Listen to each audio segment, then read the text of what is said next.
And now heading south to Iron County, where the early morning snow made for a messy morning commute there as well. Liv Kelleher reports snowplows work to keep roads clear. Heavy snowfall made it more difficult for them to keep up.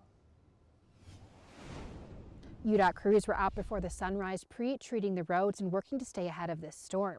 Jonathan Thomas, the operating manager of Iron County Taxi, said despite the plow's best efforts, even his drivers who are trained in hazardous conditions felt it was too dangerous to drive for part of the morning. Had to kind of shut down because we had whiteout conditions and some other problems. But sometimes when the roads aren't being handled quick enough, we just have to sit back and kind of wait for the plows to come through and clean stuff up before we can actually hit the road. Heavy snow and fast accumulation made keeping up a challenge. So this one's a wet one. It's a heavy one where we do get it.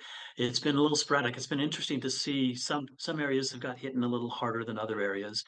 One of the ways that we've prepared for that, obviously, is to pre-wet the roads with some of our solution. Particularly I-15 is one of those areas. Even preparation has its limits. One of the things that people need to understand is that those trucks are going to be driving in the same traffic that you are. Just because the roads aren't clear doesn't mean the plows aren't working. One of the things that's really, I think, confusing for people when they're driving is they think, oh, there's so much snow, and where are the snow plows? And that snowplow may be just behind you or just ahead of you, and depending on the rate of fall, it may seem like a snowplow has or hasn't been there. I've got to say, one thing when it comes to Cedar City is we have some of the best crews for not only our police department, but also for our cleanup crews, our keeping everything up and going.